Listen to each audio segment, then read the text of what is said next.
नमस्कार. बटेगंतो कटेंगे, एक रहोगे ते नेक रहोगे, असं योगी आदित्यनाथ म्हणाले. असं का म्हणाले असतील? खरं तर 2024च्या लोकसभा निवडणुकीच्या अगोदर आणि नंतर राहुल गांधी सतत जातीविषयी बोलत आहे. वेगवेगळ्या जातींना हे दिलं नाही, ते दिलं नाही, वेगवेगळ्या जातींना कडे नीट बघितलं नाही, त्यांच्यावर अन्याय करण्यात आला. जातीय जनगणना करण्यात यावी, ती करण्यात मोदी सरकारला काय हरकत आहे, मोदी सरकार त्याला का घाबरतं, असे वेगवेगळे विषय राहुल गांधी सतत मांडत आहेत. त्याचप्रमाणे विरोधी जे पक्ष आहे ते सगळे पक्ष अशा अलग अलग जातीचा विषय नेहमी घेत असतात. मग त्यात घटना दुरुस्ती असो किंवा घटना बदलणे असो, तसंच आरक्षण मोदी सरकार कॅन्सल करणार आहे, अशा वेगवेगळ्या विषयावर ते सतत बोलत असतात आणि एक अल्पसंख्याक आणि दलित आदिवासी लोकांना घाबरून सोडत असतात. तर हा संदर्भ असावा असं जर वाटत असेल तर एखादा तो असेल, पण खरा संदर्भ योगी आदित्यनाथ जे बोलले, बटेंगे तो कटेंगे, एक रहोगे ते नेक रहोगे, याचा संदर्भ खरं तर फार वेगळा आहे. कारण आपण बघतोय की बांगलादेशमध्ये जे सत्तांतर झाले, शेख हसीना ज्यांना पळून लावण्यात आलं आणि त्या ठिकाणी विद्यार्थ्यांनी आंदोलन करून ज्या आरक्षित जागा होत्या, कोर्टाने ज्या जागांना मान्यता दिली त्या जागांना त्यांनी विरोध केला आणि त्या ठिकाणी आंदोलन भडकलं. मग आता हंगामी सरकार त्या ठिकाणी आलेलं आहे. पण महत्त्वाची गोष्ट म्हणजे ह्या आंदोलनामध्ये तिथल्या कट्टर मुसलमानांनी हिंदू समाजावर मोठी प्रमाणात हल्ले केले, त्यांचे घरं जाळली, त्यांचे मंदिरं तोडली, त्यांच्या कत्तली केल्या, त्यांच्या स्त्रियांना त्रास देऊन बळजबरीने त्यांच्यावर अतिप्रसंग करण्यात आला किंवा बलात्कार करण्यात आले. हा जो प्रकार झाला तो तिथल्या हिंदूवर झाला. म्हणजे आपण जर समजत असू भारतीय लोक, तिथले हिंदू म्हणजे ब्राह्मण, तिथले हिंदू म्हणजे क्षत्रिय, तिथले हिंदू म्हणजे राजपूत, तसं नाही मित्र. हिंदू म्हणजे हिंदू.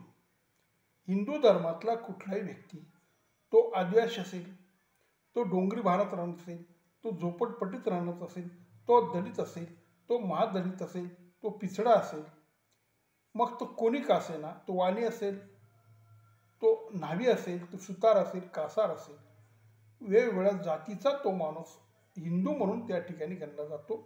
आणि प्रामुख्याने कुठलाही मुसलमान हा हिंदूंच्या जातीमध्ये भेद करत नाही.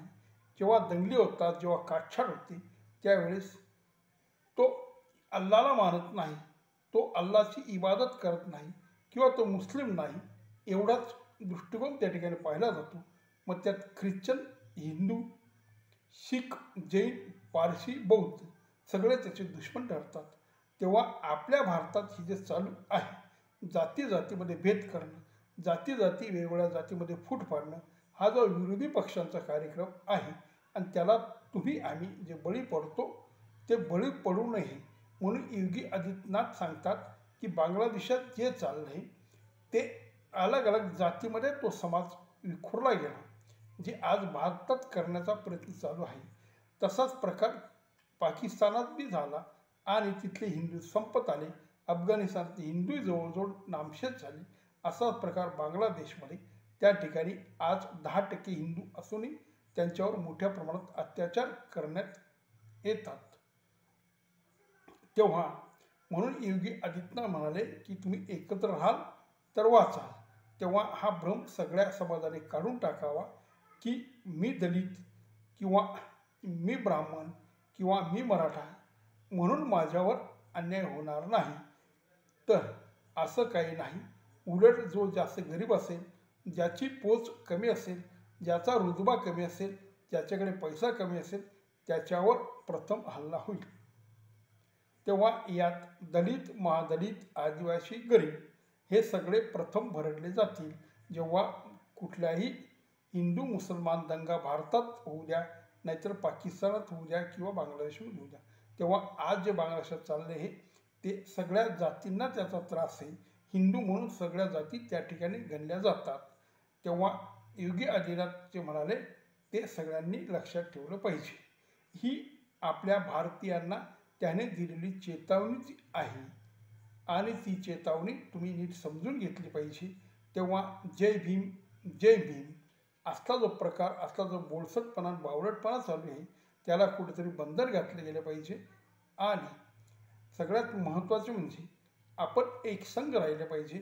आपण सगळे हिंदू एक आहोत ही भूमिका जोपर्यंत तुम्ही स्वीकारणार नाही तोपर्यंत जगाच्या पाठीवर तुम्ही कुठेही सुरक्षित राहणार नाही. नमस्कार.